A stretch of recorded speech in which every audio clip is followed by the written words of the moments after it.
Edmund, I'm so excited to see you. What is that stuff behind you? Is there I don't even know. more things? Trash. Trash. My son's getting made fun of at school, but he loves it. And he says the meanest kid in school says he looks like Bugs Bunny because he has buck teeth and they're yellow. And I'm like, Bugs Bunny's awesome, number one, and your teeth aren't yellow from what I can tell. But he's like, this kid's hilarious. He tears me apart.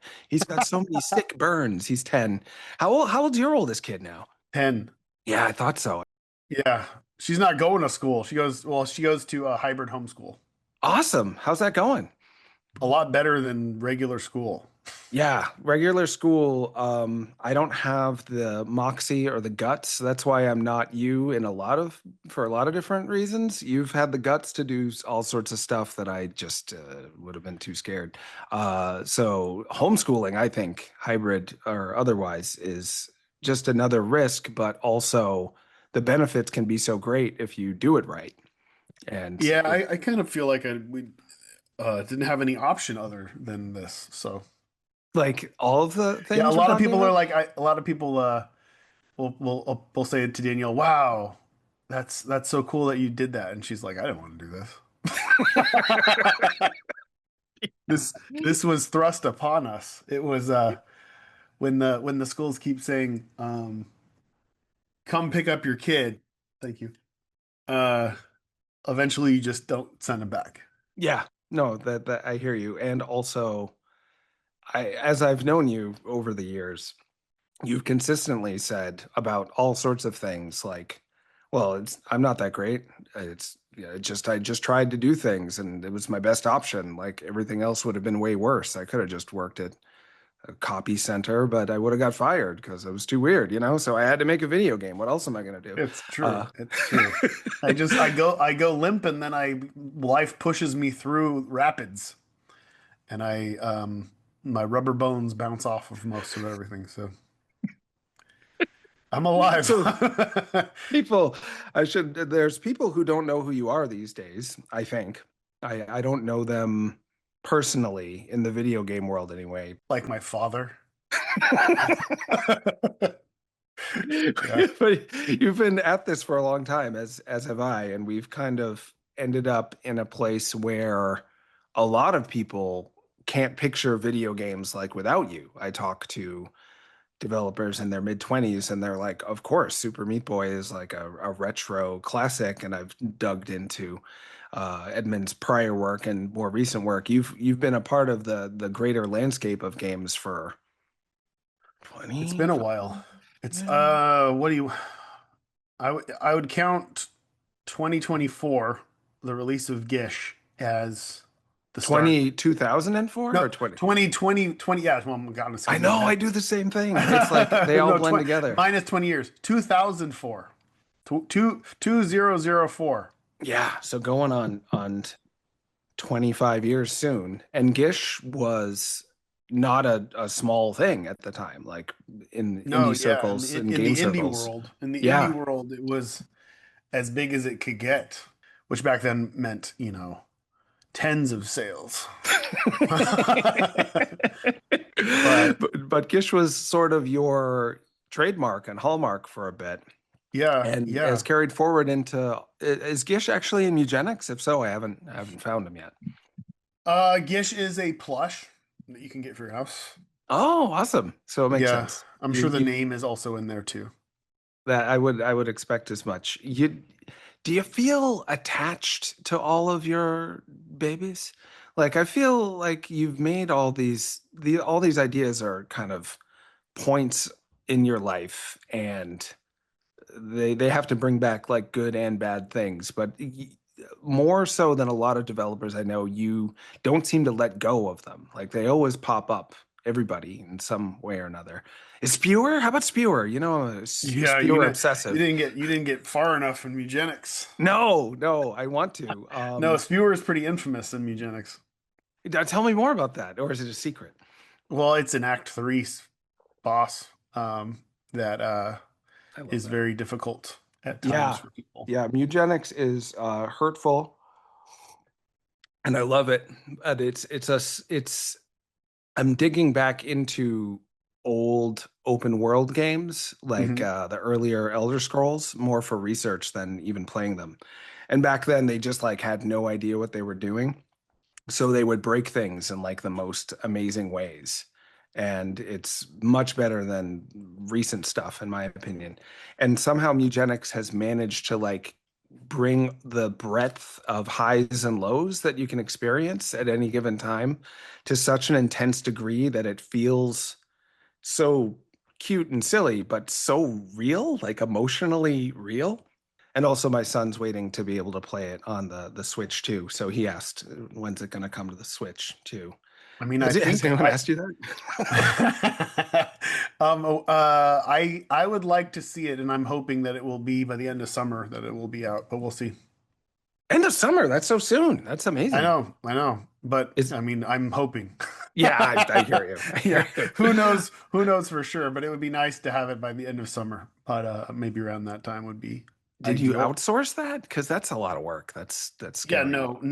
Yeah, Yeah. like that's one thing Tyler was just like, we can do whatever, but I'm not going to do that. Yeah. So find somebody to do that. We went through a bunch of different people. We finally actually just settled back on Nicholas, seeing as that they did the last one. So the end is nigh. They poured the end is nigh, which Yeah. is in Tyler's engine. So everyone there is extremely familiar with the engine and can get it done fast, which is why I'm saying I'm hoping end of summer because I they seem to be moving really fast. But Yeah. I don't want to promise the world, but um, it was helpful to work with somebody we've worked with multiple times in the past that really knows everything. Yeah, absolutely. And in terms of, all their work with Isaac, that they're Yeah, sort of semi-synonymous with you, though there it seemed like with the initial release of Mewgenics, there was sort of an intention to have it just be you and Tyler, was the yeah, feeling I got. Like it felt very much like you were going back even farther to your roots in some way. And I know you've known Tyler for a while, and he was a Newgrounds guy too. So it almost felt like yelling at the world that Newgrounds style of game development is still like should still be done, whether it's gonna hit or not, who knows? But like, yeah. I mean, I'm gonna just go back to the original statement where this just happened. It was we both have worked in Flash. It's a really great animation tool when doing 2D animation, and my style looks like my style when it's drawn in Flash. mm, So he just wrote an exporter for SWF files that exports the SWF file format into the vectors in the game. So it runs at any. You can zoom into any far away as possible. Zoom in as much as possible. It's all vectors. It looks really nice and crisp, and it looks like my style. The animation's really fluid and looks great because everyone that's working with us works in Flash and has worked in Flash, Newgrounds style guys. And yeah, it just happened. That was what the original Isaac was made in. The End is Nigh was also animated in Flash, and the majority of my games were Super Meat Boy and stuff like that. So this was just a situation where we went with the tools that we were most familiar with, which also happened to look a lot like the early 2000s Newgrounds. yeah, and the overall spirit and aesthetic, but you also helped define that, I think. Like I think you and of course the P-Myth were two of the biggest folks on Newgrounds, and everyone I know associates that era of game development with what you did on there, and what with some other folks too, of course. But like you're, I think I don't know. Did you ever rank yourself? Did you ever see yourself ranked? Is there some big old ranking in Newgrounds that says like who's the hottest dude? I don't know about that. They had like the hottest video games and or Flash animations that were ranked on there. And I think I got ages ago, one of my animations got to like 34 What? in That's the it? top 100. I Huh. was never a popular Newgrounds person. I was just part of the club.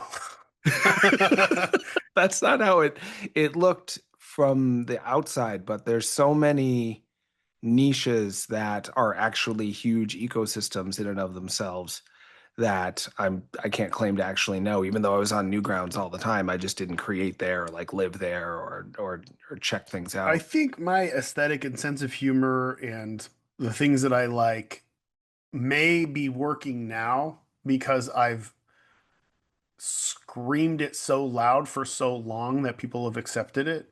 But no, like for the most part, I was never I was never popular on Newgrounds. I was never really popular in like in any sense. It was always kind of like, well, most people don't really like it, don't really get it, and that's fine. But then over the years, you just gather up enough people that are understanding of it and can like respect, I guess, what I'm doing on some level that it becomes okay. And then generations go by and more people come up and it becomes nostalgic. Kind of like what you were saying in the beginning, like Meat Boy and Isaac are nostalgic for people at this point, and there's new generations coming up that view them as classic. They're like classic video games. Yeah. And that's crazy. It's really crazy. But to kind of have that kind of stuff that's set in stone over time and have people that are like they know they just oh my brother growing up my dad used to play the Binding of Isaac with me when I was a kid, you know, that sort of stuff. And I know. I get a I lot of know. that now, and there's these kids that are like this is retro, it's cool because it's old, like that sort of thing. I don't know. I think I've just been around for long enough to stand the test of time, and enough people to be like, oh yeah, I know that stuff. And also, I know this is super biased, of course, and it's not like you and I talk all the time. I think I talk to you like every 3 to 5 years or something, but you're always kind of floating around the back of my head, and I'll just announce it that out of all the game developers I've talked to, you're probably the one that I feel like I understand and relate to personally the most. So I get Maybe you're just a big weirdo. maybe. Uh, I was just at PAX East and talking to people about what I'm playing and stuff. And Mewgenics came up, and somebody said, "Oh, didn't he? I heard some rumor that he like had some Nazis voice the cats, and you're one of the cats. Yeah. How do you feel about being in a I Nazi heard a game?" rumor. I heard a rumor that I removed my rib so I could fillet myself. Did you ever hear that rumor? And I did it when I was zig hailing while I was doing it. It's weird. I'm like a contortionist. Nazi, That's funny. I mean, Nazi yeah, that's self-surgery contortionist. Yeah. as long as I'm in somebody's mouth. There, you're I'm coming out of happy. people's mouth for sure. I'm coming in, coming out. Whichever way it happens, it's fine. It's fine Yeah, it's with me. happening for sure. You're Yeah, still. that's crazy. I didn't know that. I didn't know. Maybe they were just talking about. So you don't know, and this is a spoiler. Oh, okay. In Mewgenics, you fight Hitler.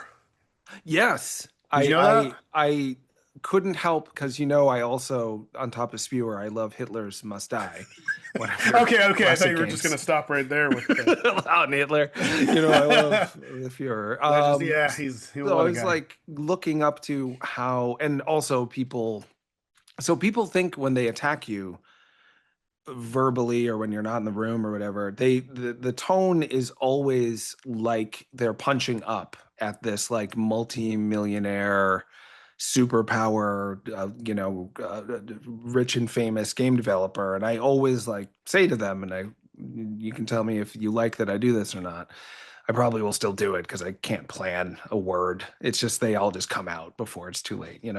But I'm like, if you knew how like sincerely human and humble and confused by his own success, and also like I describe you as someone who like everyone you talk about and work with, you're aware of all of their flaws and their humanity, and you're aware of your own flaws constantly, and you talk about them like at length if people let you, and you're like, we're all just trying to survive in this screwed up world, and we're all traumatized and weird, and let's just like not be mean to each other if we can help it. Yeah. And I Nobody's appreciate perfect. you for. I feel seen, and I appreciate it. But I'm also I don't need to be seen. If they want to think that, that's their fucking problem, man. I'm not gonna hold their hand through life. But I've experienced a lot of life. And when you experience a lot of life, you become humbled and you see the big picture. And I think for the most part, a lot of people just kind of coast through without many problems. Mm, And they get hung up on stuff that you kind of realize doesn't matter as much. And maybe you shouldn't take those things so seriously, or certain things shouldn't carry so much weight. I don't know, man. I'm just an artist just trying to fucking figure shit out. That's it. That's it. yeah, not more Like, complicated and than I'm that. not pretending to be anything other than that. Yeah. I'm not here to say anything other than what I'm saying. And most of the time, what I'm saying is I don't fucking know. Mm, I don't know. And I think like everything that I've made kind of says that, and that's really confusing to people because it doesn't necessarily paint. It doesn't say what it is, and people feel uncomfortable by that. Like they want to be told, "Am I aligning with this person in every way?" And the spoiler, no, no, you're not. You're not. No one is. No one is aligning with anyone 100%, and that's just the reality of this. And it's just like I don't know. I mean, there's some enjoyment in the discomfort in that because you should feel discomfort with art. Like you should feel uncomfortable at times. And I don't know, man. It's just it really is what it is, and it's just kind of how it is right now. And I appreciate you defending me, and I appreciate when people get it, but I'm a human being. yeah, I'm a that's human right. being with flaws. And uh I tend to embrace those flaws, and I tend to enjoy the flaws in others because I think that kind of makes each individual person that much more unique and special. Um, and I don't chastise people for making mistakes and saying dumb shit. And I try to be as understanding as possible Yeah. and as tolerant as possible when it comes to a majority of stuff. And I also enjoy a little bit of controversy. I mean, I think with the Mewgenics stuff, it was not intentional, but like there was some press that came out about having Ethan Klein and his wife meow for the game. And I didn't know that was going to be a controversial thing. It was Who's he something that again? He's a YouTuber or something? H3H3 Teddy Fresh. I'm so out of touch. I've learned It does, about so yeah. many of these people from you. I didn't even know Red Letter Media really until I think there's the Oh, they're voice so of, good. yeah. I love Red Letter Media, man. And you I love had all those guys so much. one of their guys voiced for and is Nigh, right? Yep. Yeah, I Yep. didn't Which even I think's really, I sort of knew who they were until I played the end as Nigh. So you kind of are the hub for me knowing about what cool young people like. I don't know if that's what cool young people like, but I like it. I like a range of, things. But yeah, no, I reached out to Ethan Klein like 4.5 years ago or something when I was doing the usual roundup. I was because the whole thing started with my friends and family meowing, right? Mm. And then it became there it got I think I may have like asked, I'm trying to think of like the first kind of significant person. It might have been what's this Hopper from Stranger Things? Oh, David Harbour? David Harbour. He's an Isaac fan, and he had been emailing me at the time, and I was like, "Hey, would you want to like meow like a cat? Like no one's gonna know it's you other than like it, like." And he's like, "Sure."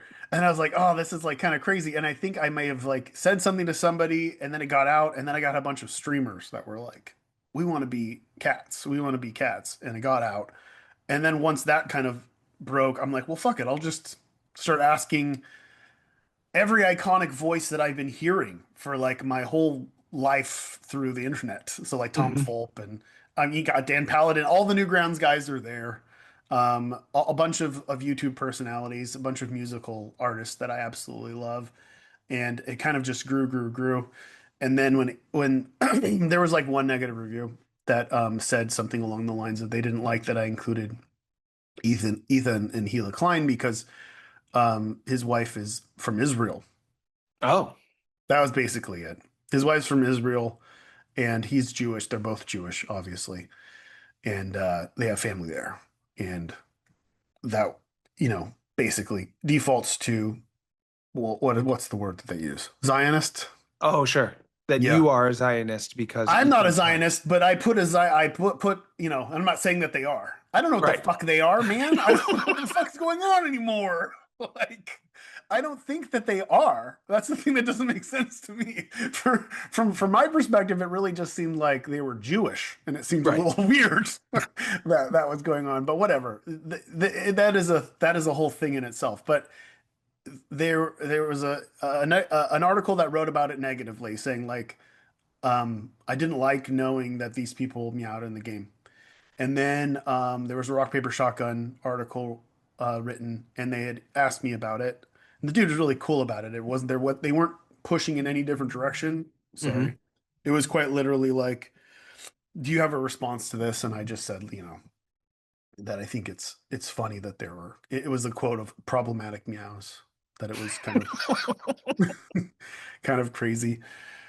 And then that became a thing, but then all it did was just like it just kind of like shook the hornet's nest in every way. Like all these hornet's nests got shaken, and all it did was kind of get a bunch more eyes on the project completely unintentionally. Like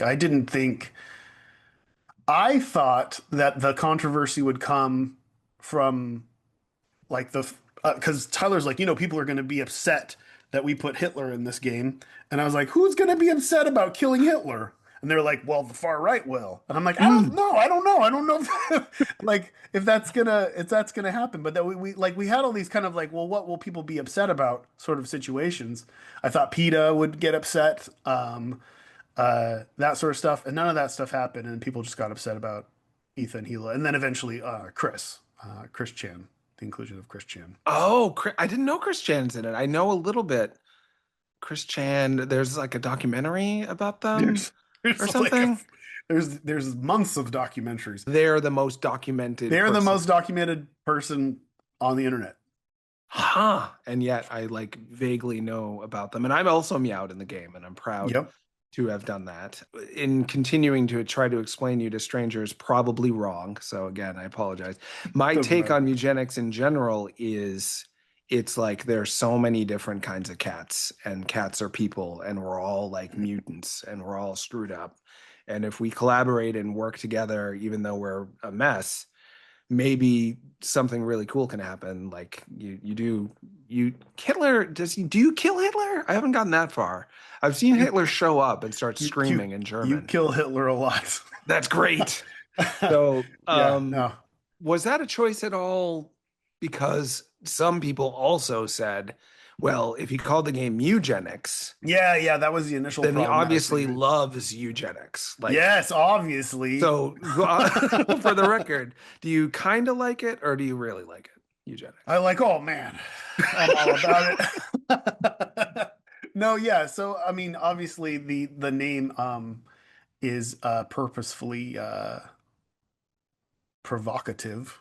Uh, Mm, I how better can you paint like a picture perfectly of what you're getting yourself into when I'm making a pun off of the word eugenics with a cute meow at the front of it, and it's a game about cat breeding. Like it's just you don't get that opportunity that often to be like, well, I mean, Binding of Isaac kind of had it a little bit too if you know what that's about, but like it was great. Like I'm not gonna say I didn't even come up with the name, but it was perfect because it says, look, this is dark, but it's humorous, and it's cutesy, but it's horrible. mm, And then hmm sets this tone of like, whoa, whoa, whoa, whoa, wait, what's going on here?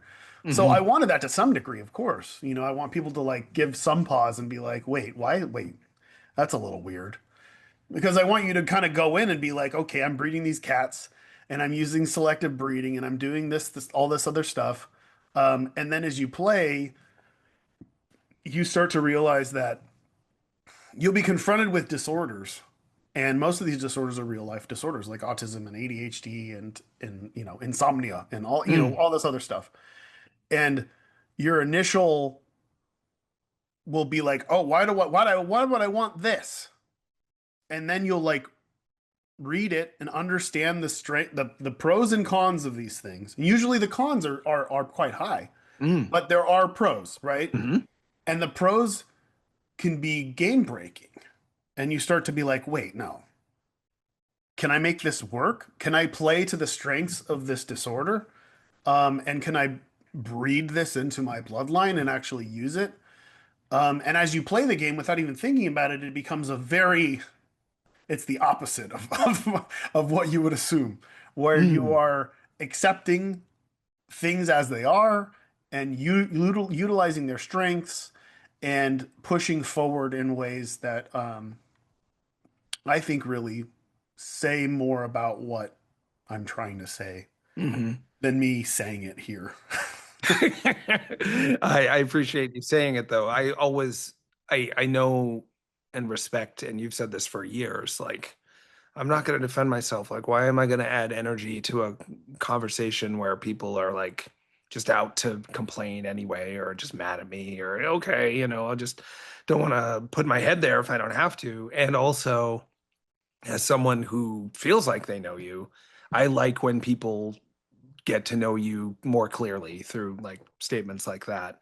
And I've heard many people on the autism spectrum say Mewgenics and autism, I'm sorry, autism and Mewgenics like represents them perfectly. And the way you sum up like the pros and cons of having that difference is, they have like posters of it and stuff. Like they're extremely excited about Yeah, how it was seen something they felt. that worried me.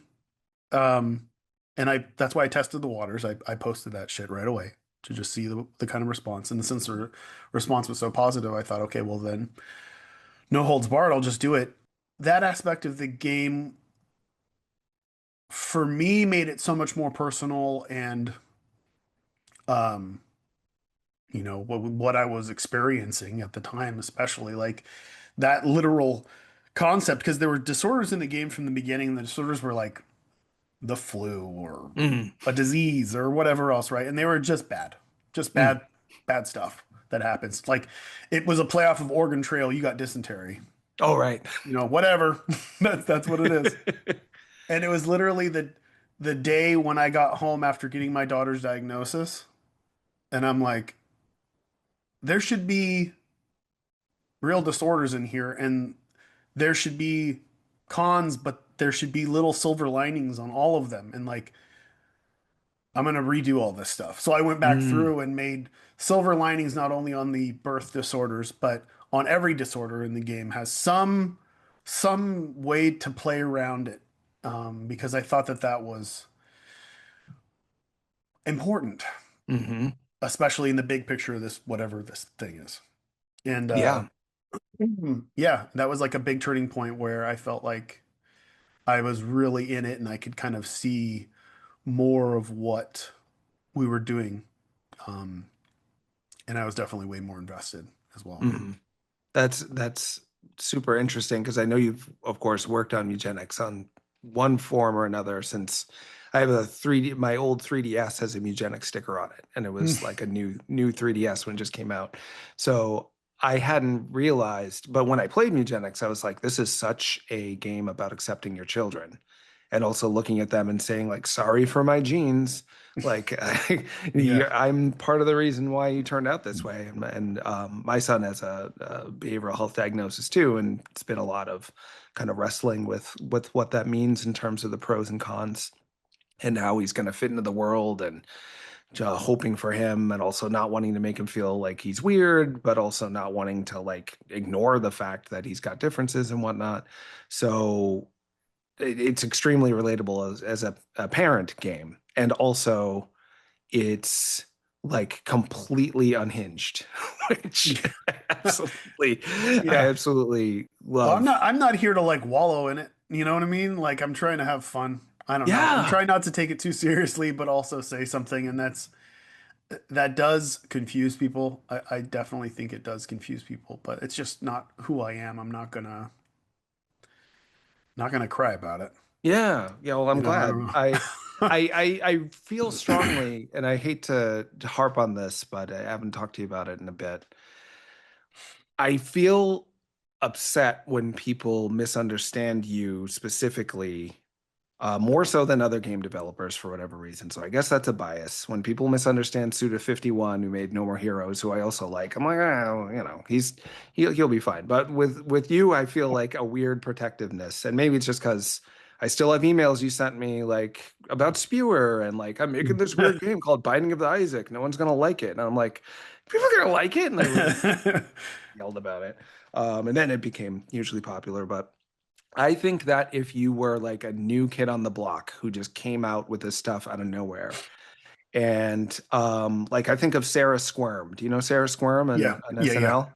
Hmm. Like you and she are very similar to me in terms of your aesthetic and the fact that her stuff is about like her anxiety and her feeling like disgusted with herself and like her vulnerability and also like wanting to gross people out. So she's not alone with feeling like all this weird like emotional nausea and such.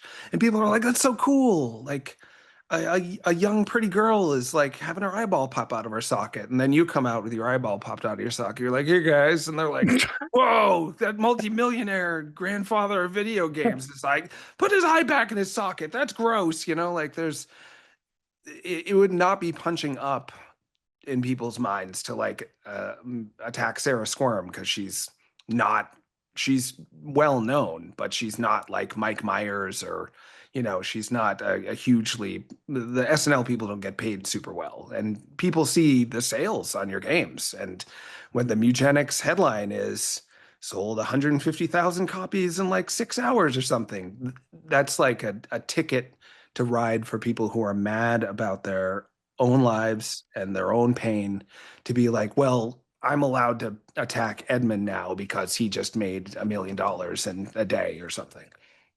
And it doesn't, you're just as human, if not more, because you're also wrestling with how friggin' weird it is to have all those eyes on you and have people pay for your work. And then you're like looking at your bank account as this abstract thing, I imagine, and being like, but I don't feel like I'm on top of everything. Like life is still friggin' hard Yeah, and weird every day. yeah. Well, I could say, don't worry.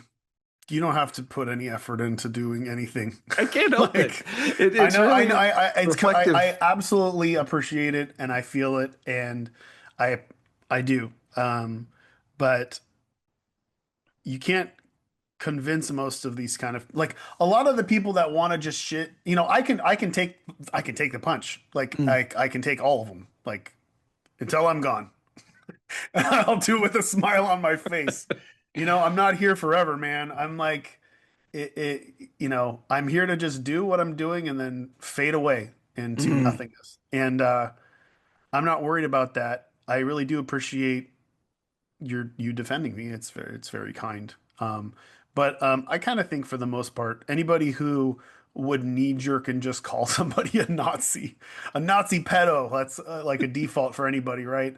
Probably not going to be care about any of your explanation. yeah, that's true. It's more people who haven't, and I think this is so much of how, like, one of the things I like about eugenics too is I think people relate with the fact that there's just so much shit in our heads and it grows into different things that you don't expect. And I know that you'll go online and you go down wormholes of like, oh, I didn't know that Golden Girls that Estelle Getty was married to this guy. And then before you know it, you're like a Golden Girls expert. Like I've talked to you about those rabbit holes before. And likewise, just like a germination of the genes of the cats can grow into all sorts of stuff you don't realize. And the people that I'm talking about that I've defended you to, they didn't pay attention. They just scrolled by, and some I don't know. person they kind of like said, like, oh, well, this like Zionist is in his game, and Zionists are like Nazis, and therefore it's a not, it just kind of Yeah. turns into its own thing. And so when I say to them, like, hey, you've known me for a decade, Edmund's a good guy, they're like, oh, okay. And like that's all it takes to for Well, those that's nice. Yeah, I guess I am at that point where I think I do dismiss, I guess, a lot when it comes to like I'm I'm trying to figure myself out, Mm. you know? Like everybody else, except I'm really saying I'm doing that, and none of you guys are. Like not you, because you are, And you're doing but it publicly, like like in I'm trying to like figure some shit out here, and I don't have the answers, and I know you got all you. No, I'm not talking to you. mm, I'm talking to everyone else, the and collective. I know Yes. you guys all think you got it all figured out, but as you get older and life happens, you realize you don't. Mm. And everybody has flaws, and like that's just a flaw in a lot of younger people that will just knee jerk and assume the worst, and to just read a headline and not give a fuck about any research, and just level somebody out, Yeah, and and that's just the reality of the internet at this point. But I don't know, it's I'm just going to put my head down and just continue to work, and I'll come up for air every once in a while and look around and then go back and have sometimes have a little fun with it. But yeah, I'm not here to engage in the nonsense. that's good.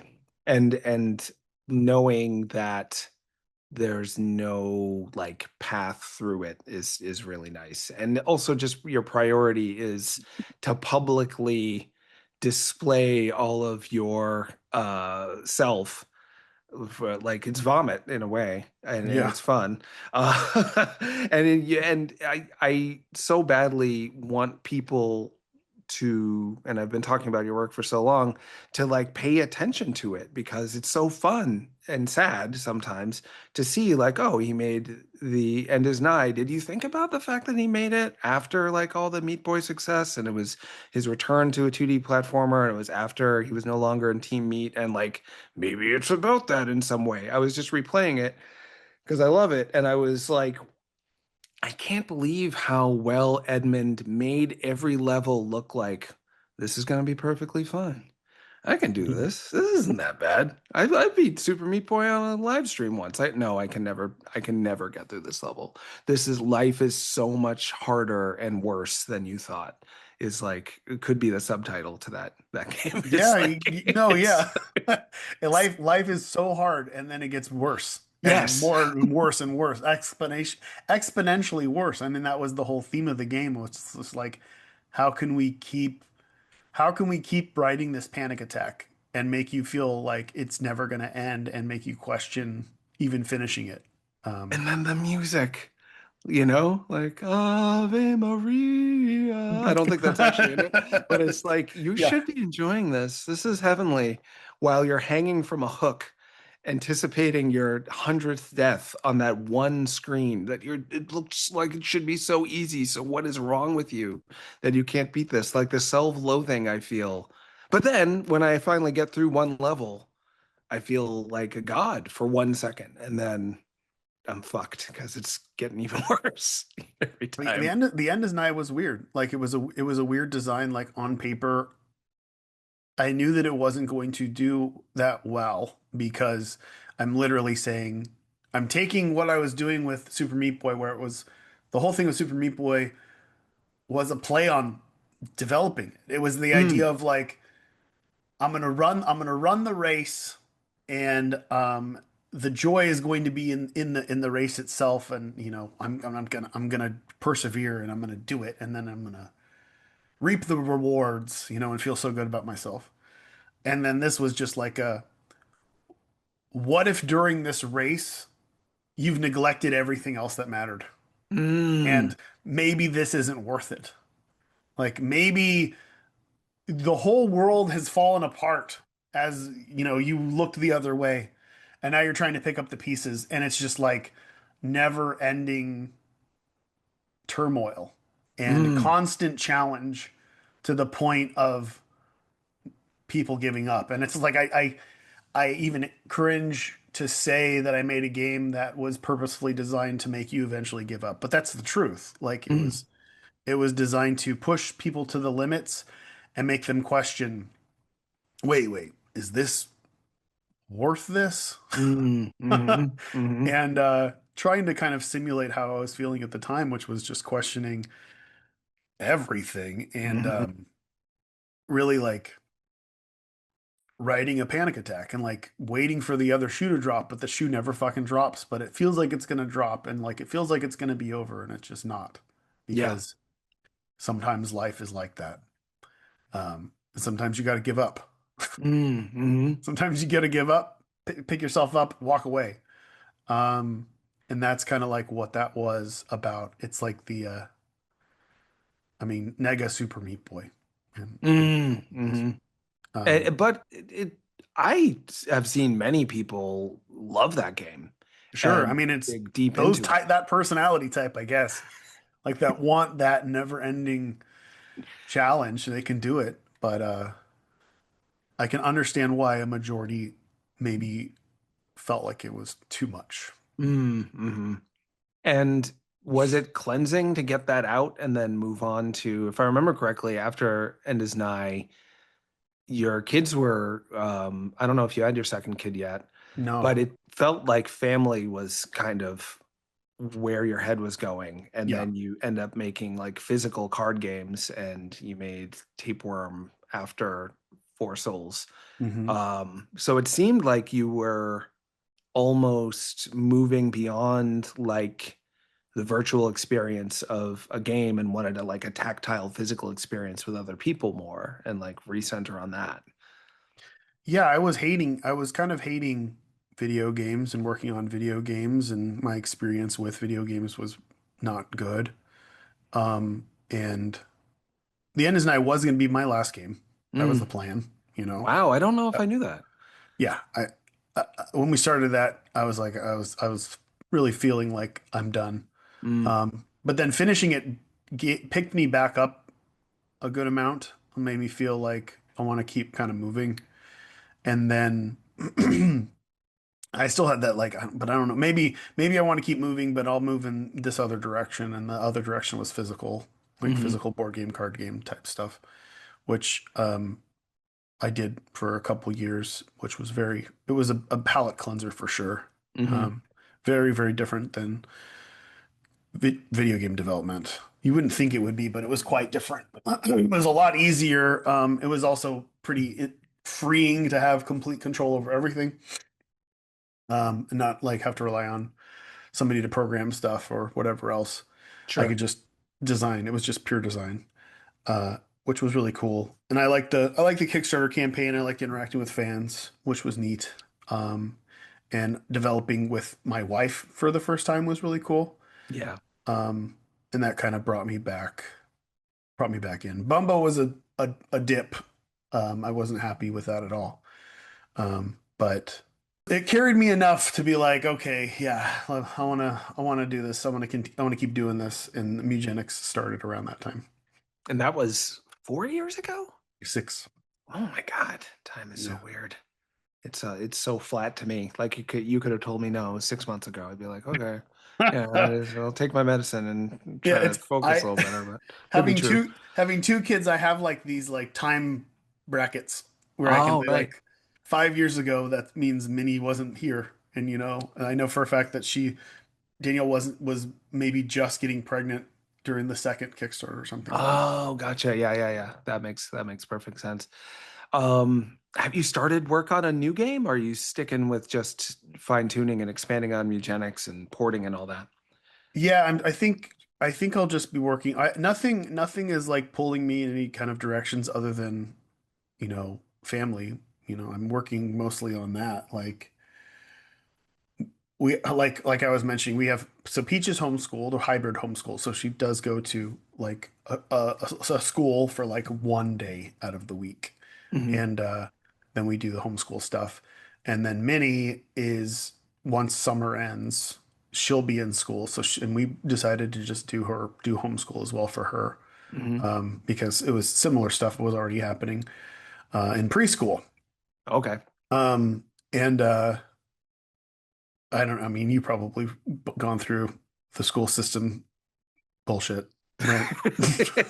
It is as much, and I could imagine you making a really good game about this. In some ways, Fingered maybe was sort of about this kind of stuff, but you're just like crossing your fingers with everyone you talk to being like, are you going to be a sadistic and or just unfeeling, I don't care about your child person? Or are you going to Yeah, be like, oh, I actually see you as a human being and I'm gonna like try to do unto you as I would want done unto myself if I had a kid person?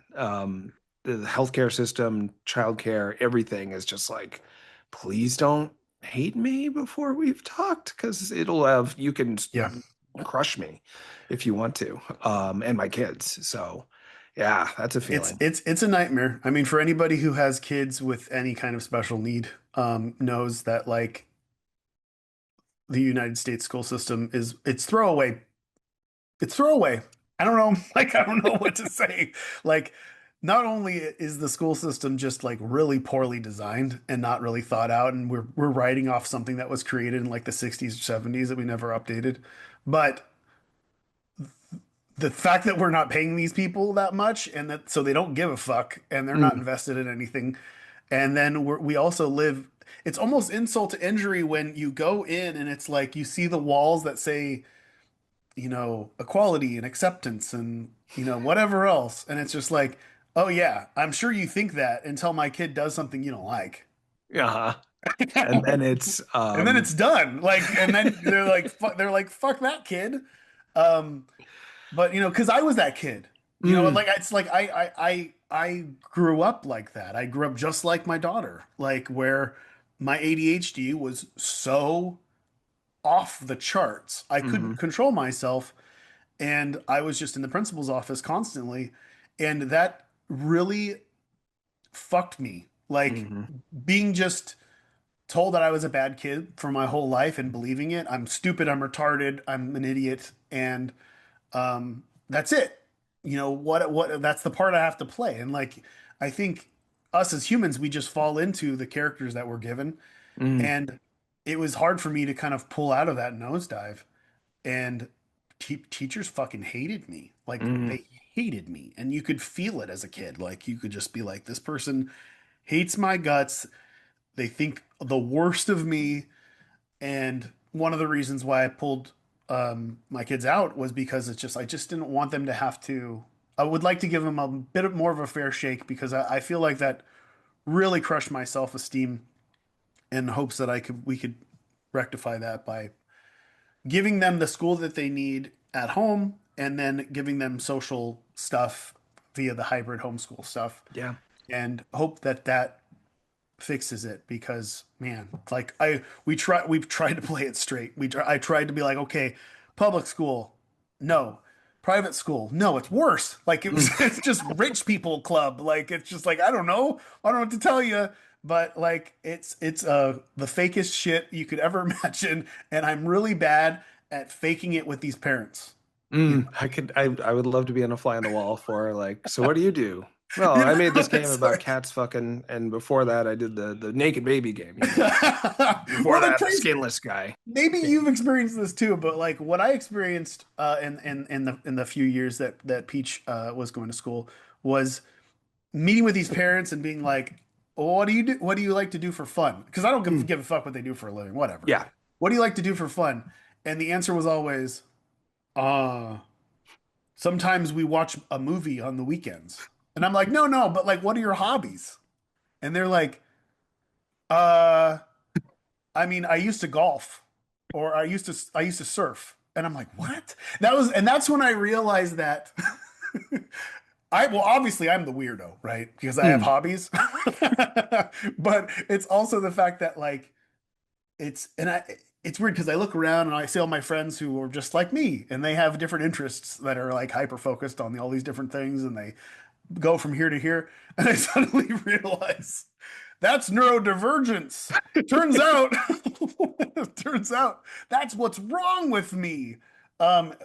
Even though all of these people are fucking boring as hell, mm, but I have something wrong with me that makes it so I must fill my life with really fun, stimulating things that I can obsess over repeatedly in order to survive. Because if not, I just drop like a rock. And everybody else is fine with watching a movie on the weekend. That just blew my fucking mind because I thought, wow, this really reminds me of high school. Like I feel like I'm in high Mm, school again with these people because we're all just faking it. But I'm really trying to get some substance. I'm yeah. like trying to talk and everybody's saving face, everybody's lying, and it's just like, oh, it was a crazy experience, and I really tried to play that game, and I tried to act like a parent is supposed to act and a human being is supposed to act. I tried to talk to these fucking people, and I suddenly realized that I am the alien. It is me. Mm. It is Yeah, me. I feel that way all the time. And I don't think that my guess is a lot of them walked away from those conversations and thought, What a weirdo. no, they thought he's so this is going to be super weird for you, and you're probably just going to flatly disagree. But I talk to folks like that all the time because I'm in like the day job, normal guy world a lot.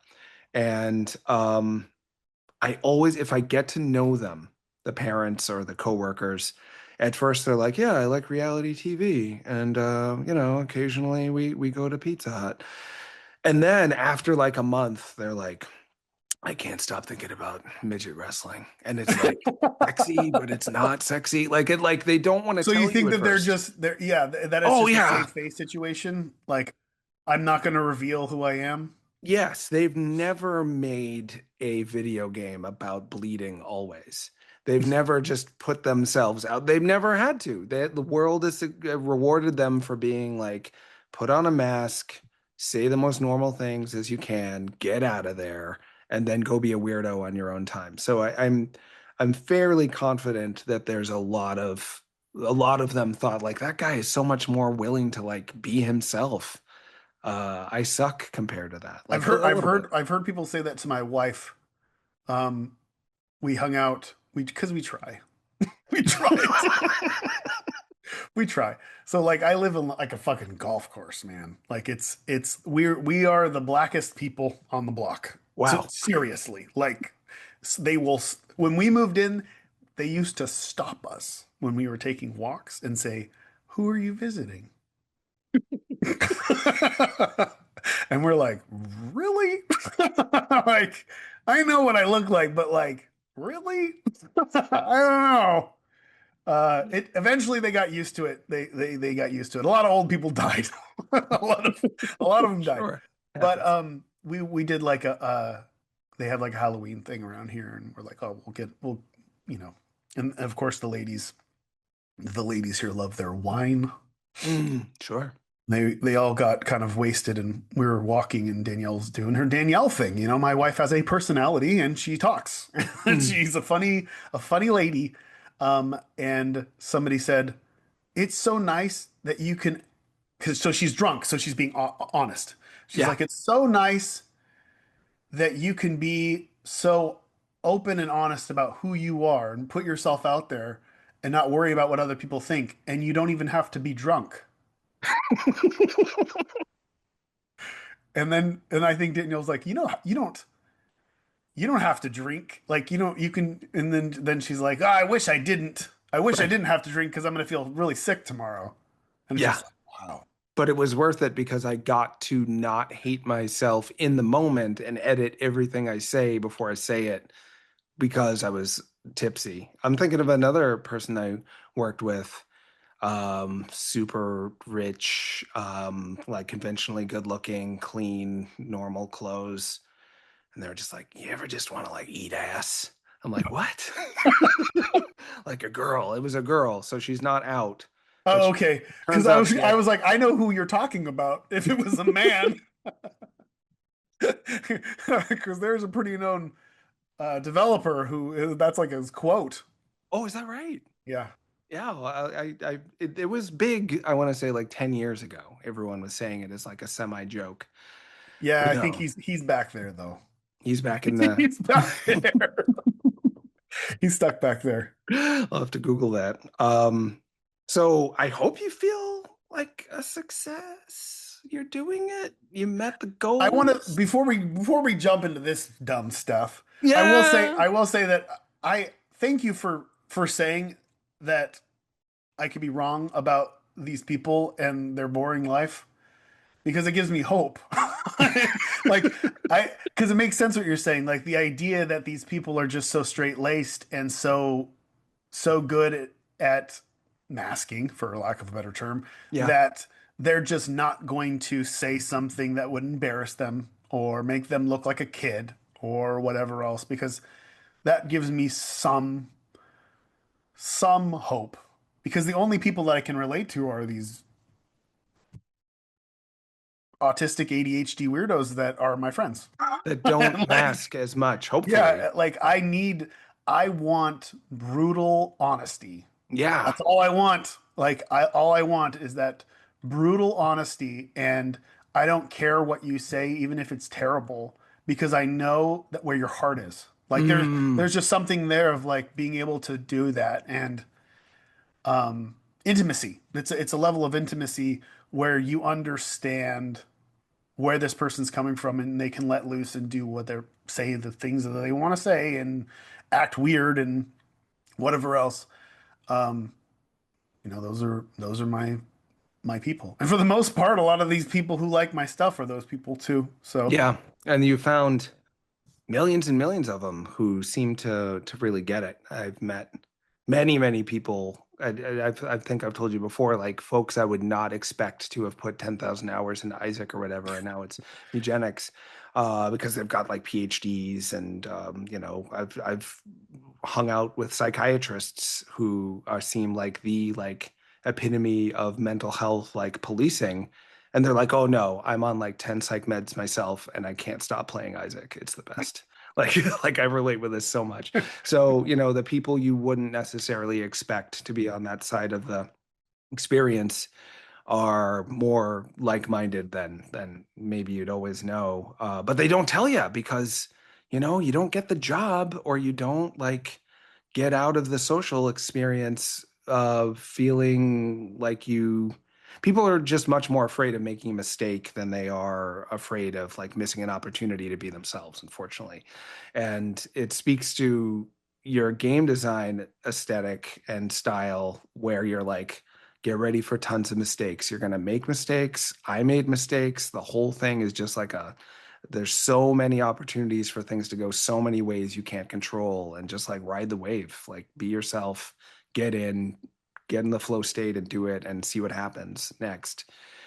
And some people just don't want to live their lives like that. And that's yeah, a it's bummer. interesting. I mean, that is like my almost all my games revolve around that's life. Like that's got to be the conclusion. It's like, well, that's life. Like hardships happen, and you Yeah, either you constantly. either you either give up and you crawl into a hole and die, or you pick yourself up and you make the best of the bad situation, and you do what you can. You push yourself and you move forward. And I definitely have written about that a lot. Like it seems like the focal point in a lot of my more recent work, which is, life is interesting. And roguelikes are Mm. interesting because they can simulate that. Yeah, Like, yeah. That's why Mewgenics feels, and Isaac sometimes felt too real too. Um, I'm thinking about Isaac and how when you made it, you were like powerful for a bit, maybe like money had come in from Meat Boy, and you suddenly were like, I guess I'm not starving. So like, and the design of it, of Isaac, suddenly you can get super powerful. And also everything you get might hurt you or make you weirder. And also when you die, you just friggin' keel over. I think about that death animation a good amount. Like, how the Price is Right losing horn for a lot of people just bum, like bum, bum, happens.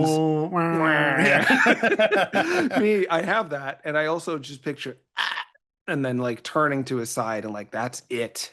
You thought you were God and you're still a naked baby who died. But then you try again. You just keep getting up and trying again, which is key to all of your work too, as far as I can remember. Yeah. Yeah. I'm a bit of a one-trick pony when it comes to those designs.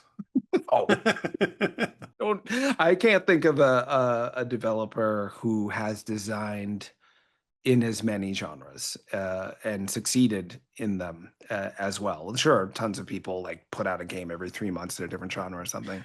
Well, are you Uh, counting how many genres, Derek, you did in UFO 50? I don't know how many of them he actually designed, but I'm sure there's more than somebody. he had something to do with all that. Derek is, I just interviewed Derek for the next Nintendo Force, and he was willing to do a 50 question interview, which I'm like, Nice. so you don't have to do that. He's like, yeah, sure. Like just his willingness to go for it. He's an incredible dude for sure. But no, yeah, Bumbo, Isaac, Meat Boy, Mewgenics, like I totally just different I just genres. get bored quickly. I got to move on to the next thing. Yeah. And but right now you don't know where that's going. Do you No, huh? Does that feel weird to not have a thing or is it kind of nice?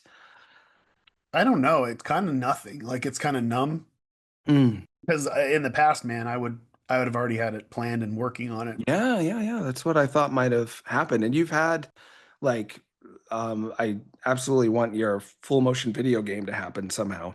It will. I mean that is the one thing that's kind of like pending. It's kind of more about who, because all the footage and stuff that we recorded is kind of, I think the guy that helped record that. So James and a guy that used to work for Troma recorded all that cam drum stuff, and I think the dude died, and I Oh don't even no. know. Yeah, like, and then James isn't really active in video stuff anymore. Sure. And I don't even know what the legalities of any of those actors. Like, I don't know what deal that was had. Like, I don't even know. I can't use that stuff. So Okay. I would have to fully re-record everything and kind of figure that out. But it's, I mean, if I'm being honest, Camdrome and Hitler's Must Die would probably be the top two games that I would love to see finished. Um, but there may be other things that just happen that Yeah. are and I would like to do smaller games too. It's like after working on that Mewgenics for 6 years, like not only did I neglect a lot of life, Mm. but it was also a very long. I don't want to jump into another project that's going to take years and years to do. Yeah. So I feel comfortable doing the deal that my wife kind of ultimatum was I work Monday, Wednesday, and Friday from 10 to 3, 10 to 4. And you're at And work now, kind of. I'm at work now. Nice. This is And not bad for yeah, work. I hope it's great for yeah. me. I have So, no honestly, I have nothing else to do. I've done the stuff that I need for the Mewgenics update. I'm just kind of waiting.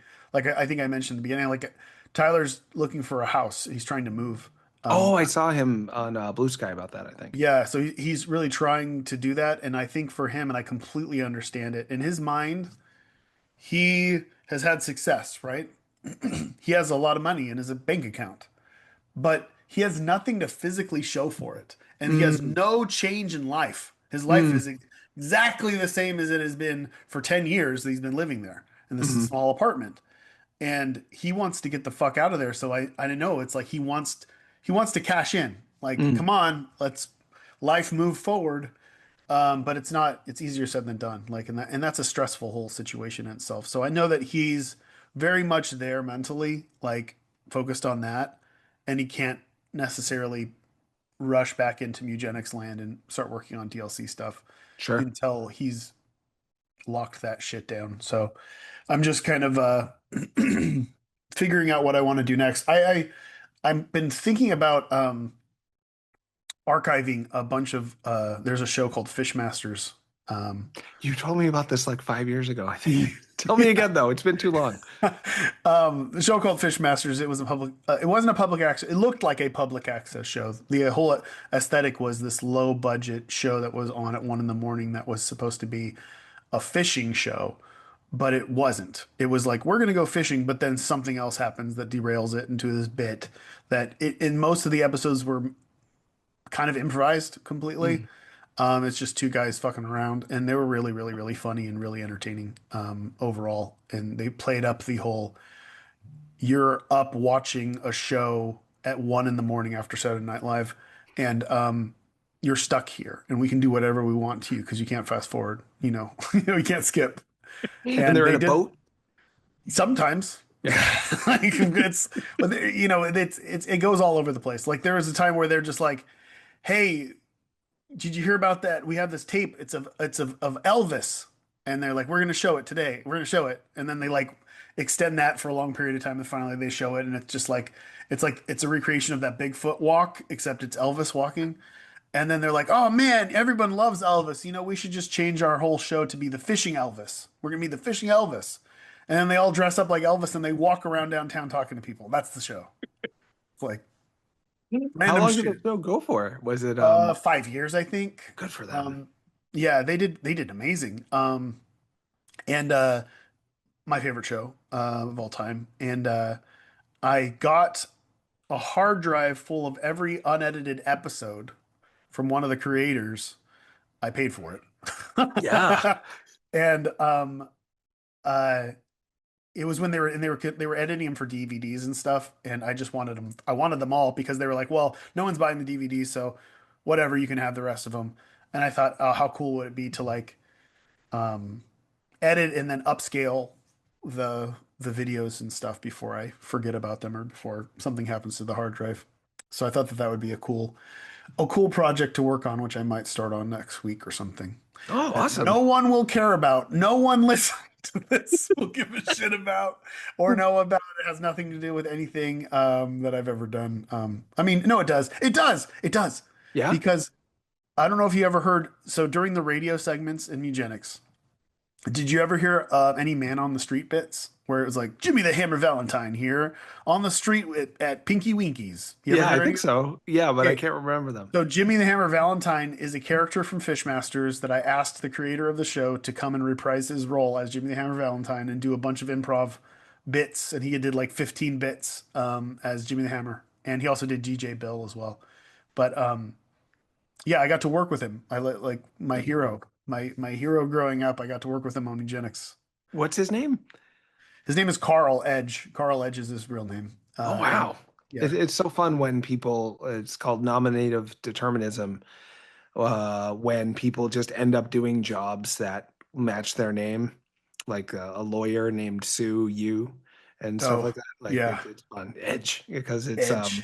clear, but he sounds pretty warm and ready to engage. He's so amazing. It's just crazy because you've seen so many like asking a person who did a bit, God, how many years ago? Like 30 years ago or Yeah. whatever, and being like, "You want to do that bit again?" And then he's like, "Yeah, 1 second." And then he like does 15 to 20 original bits that are all like 3 or 4 minutes long and just sends them all to me the next day. And they're all golden and they feel like they're like exactly from that era. Like Hmm. so great, so great. It's funny because when I made contact with him again and I just wanted to work with him in some way. I don't know how, like how is this going to happen? And I thought it would be cool to have him interview people on the street about Mewgenics before the game came out and just be like, "What do you think of Mewgenics?" And then because that's what he used to do, just like nonsense bits where he's fucking with people on the street and then just scares them or I don't know what random shit that he would do. And I thought that that would be a really good trailer. And I was going to pitch that to him, and then he came over and visited once, and I had him record meows, Mm. and it was during that where he like was so going for it. Like he was right. He is the same person. And then when he went back home, I was going through the recordings and I realized that he kept peaking. I had my microphone wasn't set Oh, correctly. yeah, yeah, yeah. So he was just like, like crazy garble throughout. And I'm like, fuck, what do I do? So I send him this microphone. And I'm like, hey, can you record your meows? And that's when I'm like, you know what? You want to just do your character? Go for it. I'll pay you. He's like, sure. And And that it's was great. that. Check those out though. I think you'll appreciate them. It's Well, I funny know stuff. once my 10-year-old digs into Mewgenics because he likes Pokemon, but the effort of like leveling and grinding, he like makes fun of bad game design already. He's like, oh, it's a Yeah. grind fest, An elitist, an elitist, yes. There's not much of that in Mewgenics. He loves cats. He loves cats' buttholes like so Well, much. they're Like, they're a necessity in this because backstab is a thing, so you need to know where the back of an enemy is. right, the butt. And the butthole is the it's the perfect icon to know where the backside of a thing is. And it's cute and gross, like so much of your repertoire, your work over the years. So he's gonna love it. It's gonna be our lives when it's something we can play on the TV. I don't let him get on the computer because um, he'll just go bananas on that thing. He'll find ways to buy. One time he had $200. So I'm like, "Where'd you get that?" He's like, I'm like, "You're 10." He stole it from me. So, I never know what he's gonna do. He's a treat. Yeah, they are. They do. They find out. They figure it out. Yeah, that's right. So I You know what my daughter figured out? So my daughter got really into oh fuck Doja Cat. And we only put like censored Doja Cat songs. There's no point in censoring those songs because they're very descriptive. So we cut that like stuff out. We're like, what the fuck? And so we removed all that stuff and we blocked all that. But she's like so music focused. mm, She loves music. We don't want to take it away from her. So we blocked a few different artists and whatever else. And then we later found out that even though we set every fucking parental control on her little iPad, on iTunes, on all this stuff, that she could still search Doja Cat and then all the music videos oh, uh-huh. appear. Uh-huh. Through like any number of platforms or It's just, duck duck go or something. Like you I don't can't. even know. I don't even know. But like it's all through iTunes.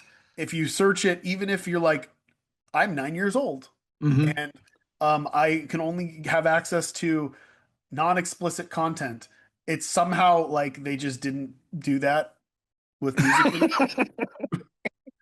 So There now, wasn't any money in so it. now Yeah. we're like, what the fuck, man? What do we have to like, so right now that she has like a Kindle, that's like she Okay. has a Kindle for her iPad, which is better. Overall, I mean, iPads, you don't want to let them have free reign on anything. No, he gets access to his tablet for a little bit, and I'm over his shoulder the whole time, and it's still suddenly just like Sieg Heil. I'm like, oh no, Jesus Christ! How'd you find it's a World War II history, Dad? No, don't repeat that at school. I told him about Ted See, Bundy so once. you're already doing homeschool. That's what homeschool is. So Yeah, when your kid zig hails from across the room, you're like, okay, we're doing some schoolwork. I'm gonna explain this to you here. We've yeah, had that. parenting and schooling. Have you ever met the? I'm blanking on his name suddenly. The fella who made Umurangi Generation. I don't Uh, know.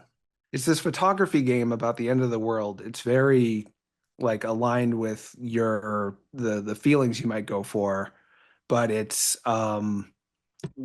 looks kind of like Jet Set Radio, so everyone's like pretty and anime kind of, Yeah, but then like you're just doomed. And you can take pictures of it. And like, oh, look, everyone's like hiding in a shelter or everyone's on a train. The next level, we're all on a train. Hopefully, we'll get to safety. No, like you get to where you're going, and then death is there too. And in the end, just everyone's dead, and you can take a couple of photos of it, and then you die. So you'd sounds like great. it. Spoilers for Umuragi Generation, everybody. It came out like 8 years ago.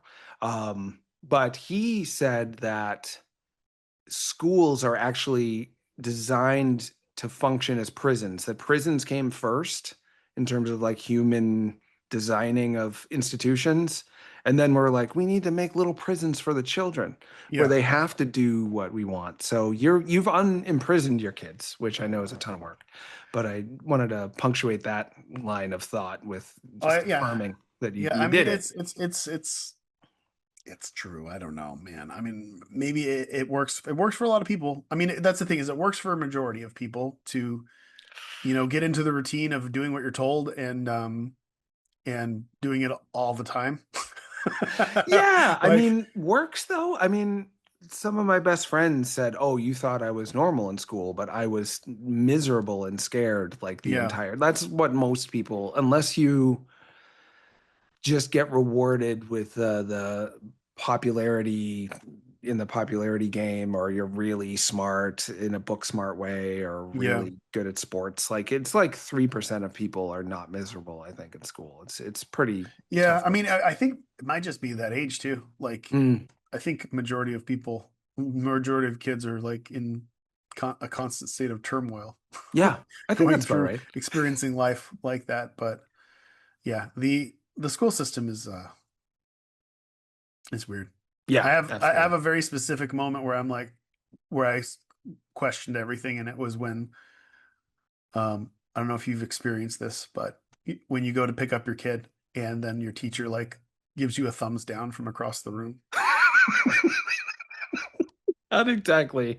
I have picked him up and then gotten to my email and then immediately like, so let me tell you what to do. Yes, yes, yes, Like, that's okay. yes. Well, and then me being like, did you talk to him like a human being at any step along your narrative? Because if you did, I promise you but he has this aspect of mental health or behavioral health or whatever, where it's called pathological demand avoidance, Uh-huh. where PJ. anytime anyone tells him to do something, he intrinsically wants to do the opposite if they're an authority figure. But other kids will tell him, like, you need to guard this rock for 5 days. And he's like, yes, sir. So I'm like always worried because he thinks Yeah. other kids are superior to him because his self-esteem is just like naturally rough. And I'm trying to build him up all the time. But teachers, he thinks of as like, he thinks they hate him and he hates them back because telling him what to do is like the old saying is unsolicited advice is always taken as a criticism. And like that's literally all teachers do. They could be called unsolicited advice givers because that's their job. It's just to tell you what to do. Yeah. So he's constantly angry at them. It's gotten better, but it's going to be who he is. And you're not going to like this, but I sometimes point you out as like, this guy who made Meat Boy, and we've got like a Meat Boy plush and like Isaac crap all over the house. And he's like, "Hey, the guy who made all this stuff, and he's doing pretty good. He was I super do weird." like that, but well, of course I like that. Like that's Well, like the biggest honor in the world. Like yeah. that's like literally all I want is to be some beacon for people that are like this. And because it sucks. Like life fucking sucks. And like I felt so hopeless. Like I don't know. There was like a few moments in my life, and one of which was meeting Clay Butler, who came into my like school and just talked about being an independent artist and like Mm, not realizing that no one, I don't like, I came from a line of retards. Like, I don't know how better to say it. Like, mhm, my bloodline is fucked. And, no one in my family never did, barely graduated high school, like, did not mhm, go to college. None of that stuff could not function. Like, most of them just couldn't function. Like, borderline hobos type mhm. people. You know what I mean? Yeah. And, uh, this guy came in and was like, well, because in my mind, I'm like, well, I'm not going to college. I don't know what the fuck I'm doing. I don't know. I have no idea what I'm doing. I'm completely aimless. And he came in and he was this weirdo who made animations for Spike and Mike's Twisted Festival of Animation, had his own public access show, had his own comic, had his own t-shirt line. And no one gave a fuck about this guy, but I was in awe. Like, I Mm, was like, oh my God, this guy's like me. He likes the weird stuff that I like, and he's not like a millionaire or anything, but he is able to pay his bills. He has a house. He can function in society, and he just did it himself. And it was just this clear moment of like, oh my God, that's my way out. mm, Like I need to just do it myself. No one's going to help me. No one's going to give me a fucking chance. I have to just figure it out. I have to do this alone. mm. Um, and having that there, and then having every other artistic weirdo growing up, like you know, R. Crumb and I mean, I don't know, countless Sure. musicians. It's like you don't. It's taken me this long, and having kids and going through all this bullshit to like for the camera to zoom back and to suddenly realize that every artist that I ever have connected with has either been on the spectrum, had ADHD, bipolar, dyslexia, And these are Hmm. all things that are me. You know what I mean? Yeah. And it's like you just were told, oh, they're just eccentric. They're Mm. weird. It's just the stuff that comes off as weirdos. It's like, no, no, no. We're all part of this group. Yeah.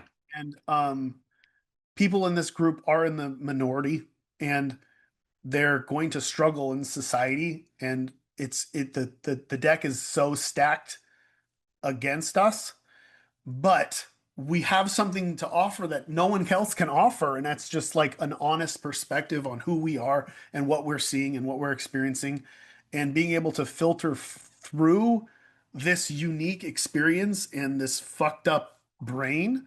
Like, you're able to show people something that doesn't exist, and Mm. and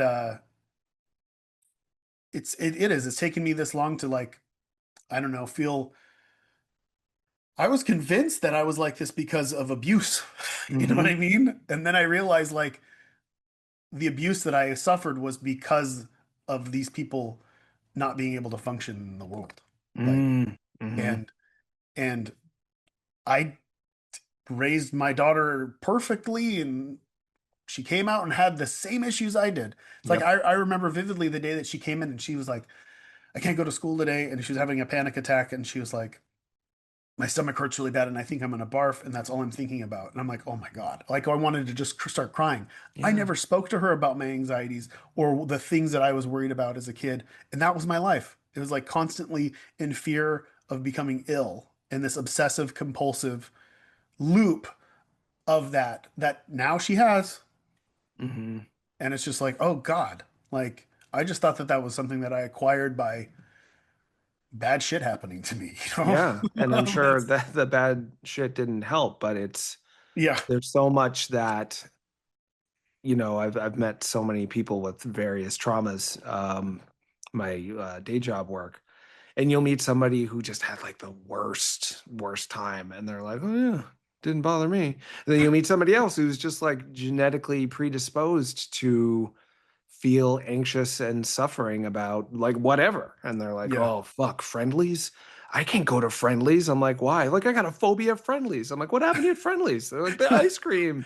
I don't know. It just doesn't make any sense. Like we can't, you can't ever really fully understand the why behind it, but taking it and then working with it the way you've shown people how to do. So you are absolutely a Clay Butler on a massive worldwide scale for anyone who like you can see it in the games, but if you take like 1 second to dig into like, so what's the guy who made this cat fucking game like, you'll find out that like you're so I was recently talking with Xalavier Nelson, who's at Strange Scaffold, who does a bunch of games that are in tune with the kind of thing you might like too.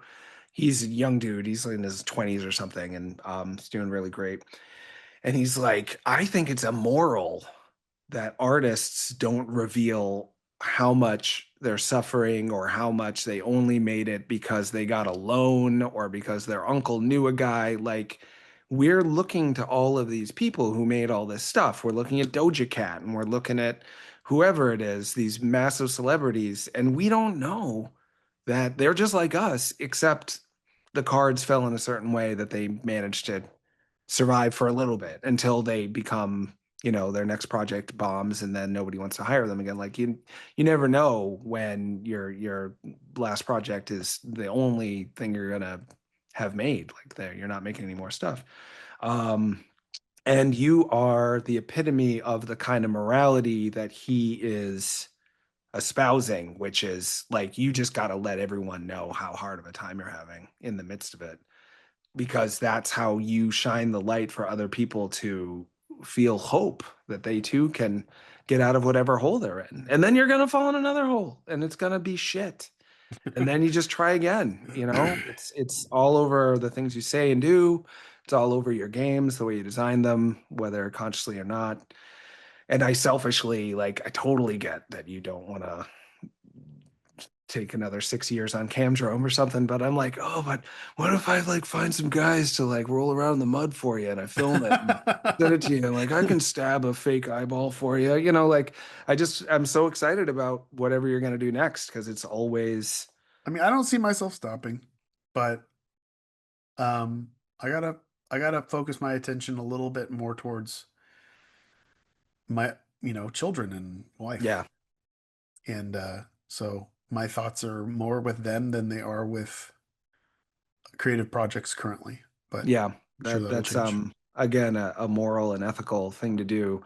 I stopped doing the old Supholm show because my oldest was born, and I'm like, I'm Yeah. not going to be that dad who it's Sunday, let's go play. I'm like, no, I'm talking to some video game developers right now for the next 2 hours. No, I'll go to the park with you. So, and he's older now, so I've ramped up some stuff, but you never can really go back to your pre-parent days and the amount you can just kind of follow your whims when you're responsible for one or more people. Yeah. Yeah. I don't want that sense of guilt. I won't be able to live with myself, so I have to look forward and hedge my bets when it comes to the future of things that actually matter. I've done Yeah. enough. I've done enough. What if I fucking stop here? I'm fine. Whatever. Good enough. I feel happy with it. Chances are I'll continue to work on stuff, but if I don't, that's fine. Good enough. Yeah, I mean, I hope to do one project that's as like endlessly interesting and impactful as many of your games. I can't beat The End is Nigh. I think I reviewed it, but I can't like see the end of that game. That's so in a way that's endless too. Just look it up on YouTube. Yeah, I did. I did. It's not a good ending. It's like purposefully not. It's because it's in the yeah, that's not the point. But The yeah. shouting was great. There's a heartfelt cutscene in the like super ending that like wrenched my soul. Oh yeah, yelling at the orb. Yeah, Yeah. yeah, Yeah. I totally related with that. The ending was good. The that whole sequence, the going to the orb and then back was I think that's the high point of the whole game, but there's of course more. Yeah, of course there is. They all feel endless. And Mewgenics, that's a game. You designed it to never be the same, ever, from what Yeah. I can tell. Has anyone ever had like a duplicate run or anything that you, is No, that even possible? I don't think it's humanly possible to do All that. right, just checking. Um, yeah. I mean, it'll only get more infinite as we go. Yeah. The only thing that sucked about releasing Mewgenics was that for the last year of development, we had locked down scope. So we were only going Uh, to do what we said we were going to do and mhm. not add anything else.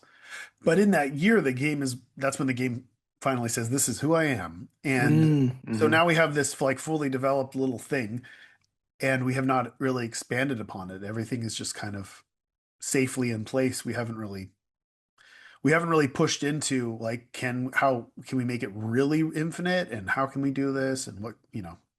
So that's the fun part.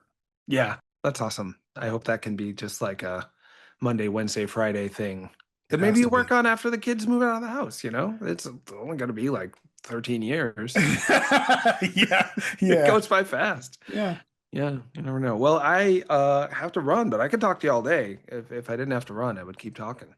Hopefully I haven't pooped you out or done anything wrong, like two parents talking at the wine social. Hopefully I didn't screw up and reveal too much of myself and annoy you or anything, but you seem okay. If only we could be nose to nose again. Oh, you That, remember that? of Oh, course I do.